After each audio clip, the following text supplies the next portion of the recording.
Welcome to channel A Z unlimited.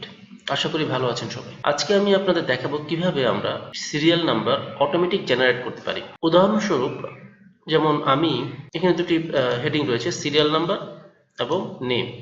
তো আমরা normally যেটা করি সেটা হচ্ছে সিরিয়াল নাম্বার প্রথমে আমরা টাইপ করি কিবোর্ড থেকে 1, দেন আমরা নাম লিখি এজেড, তারপর আবার আমরা সিরিয়াল নাম্বার লিখি 2, তারপর আবার নাম লিখি মানে, তারপর আমরা আবার সিরিয়াল নাম্বার দিই 3, তারপর আমরা নাম লিখি। এইভাবে আমরা সিরিয়াল নাম্বার লিখি, তারপর আমরা নাম লিখি। তো আজকে আমি আপনাদের দেখাবো কিভাবে আমরা অটোমেটিক এই সিরিয়াল নাম্বারগুলো অটোমেটিক আমরা জেনারেট করব। যখনই আমরা এখানে কোনো নাম লিখবো, অর্থাৎ এই ঘরে যখনই কোনো ডেটা বসবে, তখন অটোমেটিক তার পাশে সিরিয়াল নাম্বারের সেলে অটোমেটিক সে সিরিয়াল নাম্বারটি পড়বে। অর্থাৎ 1 2 3 4 বা 1 2 3 4 5 এইভাবে নামগুলো সিরিয়াল নাম্বারগুলো অটোমেটিক জেনারেট হতে থাকবে। তো এটি করার জন্য আমি বোঝানোর সুবিধার্থে এখানে অলরেডি একটি করে রেখেছি আমি, তো আমি এগুলো মুছে দিচ্ছি। এই নামগুলো আমি মুছে দিচ্ছি। মুছে দেওয়ার সাথে সাথে এগুলো সিরিয়াল নাম্বারগুলো চলে গেল। তো দেখুন এই আজিজ নামের পরের যে সেলে এখানে যদি আমি অন্য একটি নাম লিখি, সাপোজ MANI কে মানিক, এন্টার দিচ্ছি, অটোমেটিক কিন্তু 2 চলে আসলো। তারপরের ঘরে আবার যখন আমি লিখবো অন্য একটি নাম লিখবো FAHIM, ফাহিম, 3 নাম্বার চলে আসলো। তো এভাবে আমরা যখনই এই সেলে কোনো কিছু লিখবো, কোনো ডাটাই যখন আমরা ইনপুট দিব, তখন অটোমেটিক তার পাশের সেলে সিরিয়াল নাম্বারটি অটোমেটিক আসবে। তো চলুন এটা কিভাবে করলাম সেটা আমরা দেখে আসি।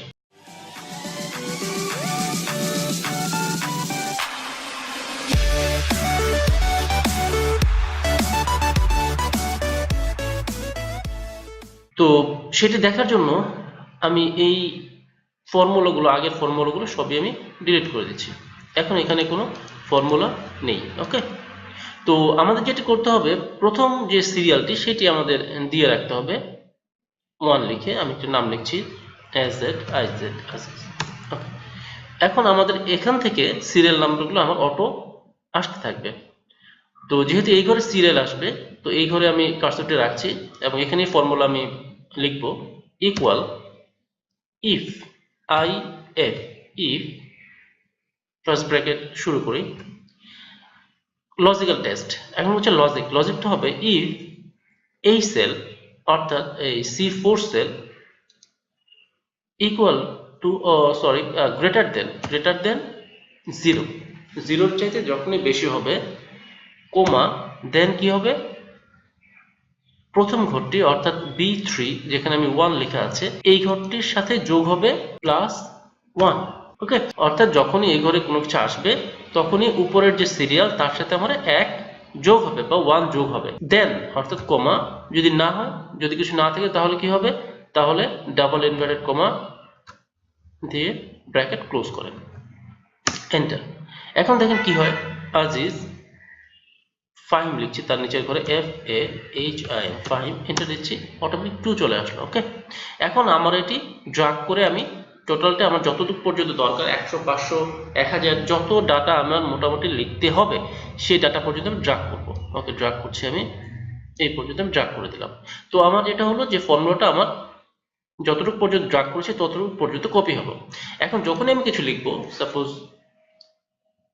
MAHIN মাহিয়ান লিখছি আমি, পরে করে অটোমেটিক 3 চলে আসলো, আরিয়ান অটোমেটিক 4 চলে আসলো, NIS নিশা চলে আসলো, ADIP আদি, অটোমেটিক আমার সিরিয়াল নাম্বারগুলো অটোমেটিক আমার চলে আসলো। অর্থাৎ এখানে আমার কোনো সময় নষ্ট করতে হচ্ছে না বা কোনো পরিশ্রম করতে হচ্ছে না। এই সিরিয়ালের ঘরটিতে আমি যখনই কিছু লিখবো তখনই আমার এটি চলে আসবে, MD।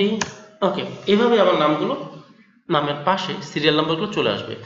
তো এটা আমাদের জন্য খুবই কার্যকরী একটি টুলস, যে আমরা যখনই আমরা নর্মালি সিরিয়াল নাম্বার লিখেই থাকি, যে কোনো টেবিলের আগে সিরিয়াল নাম্বারটি থাকে এবং এই সিরিয়াল নাম্বার নিয়ে অনেক সময় আমাদের এই সময়টা নষ্ট করতে হয়। তো এই সময়টা আমাদের আর নষ্ট করতে হবে না যদি আমাদের এই ফর্মুলাটি অ্যাপ্লাই করা থাকে। তো বন্ধুরা, আশা করি আপনারা বুঝতে পেরেছেন কিভাবে এই কাজটি করা হয়েছে। তো আমার এই ভিডিওটি যদি আপনাদের ভালো লেগে থাকে তাহলে অবশ্যই আমার ভিডিওটি লাইক করবেন, কমেন্টস করবেন এবং শেয়ার করবেন। আর এই ফর্মুলাতে একটি দুর্বলতা রয়েছে, সেটি হচ্ছে সাপোজ এই ঘরে আমি নাম লিখে পরের ঘরটিতে না লিখে পরের ঘরটি যদি লিখি তাহলে কি হয় দেখেন, পরের ঘরটিতে আমি লিখছি ASHA, আশা, এন্টার দিচ্ছি, তো এখানে এরর দেখাচ্ছে। ভ্যালু এরর দেখাচ্ছে।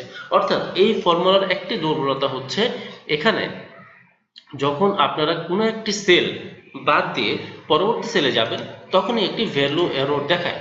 তো আমি আমার পরবর্তী ভিডিওতে আরেকটি ফর্মুলা আমি দেখাবো যেখানে এই ভ্যালু এররগুলো থাকবে না। তো আমার পরবর্তী ভিডিওটি দেখার জন্য আপনাদের আমন্ত্রণ রইল।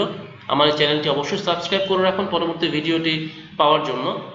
আর যখন আমি পরবর্তী ভিডিওটি আপলোড করব সেটা নোটিফিকেশন পাওয়ার জন্য সাবস্ক্রাইব বাটনের পাশে একটি বেল আইকন রয়েছে, সেই বেল আইকনটিতে আপনারা অবশ্যই ক্লিক করে রাখুন। তো বন্ধুরা, পরবর্তী ভিডিও নিয়ে আবার আপনাদের সামনে হাজির হব। ততক্ষণ পর্যন্ত ভালো থাকুন। ধন্যবাদ।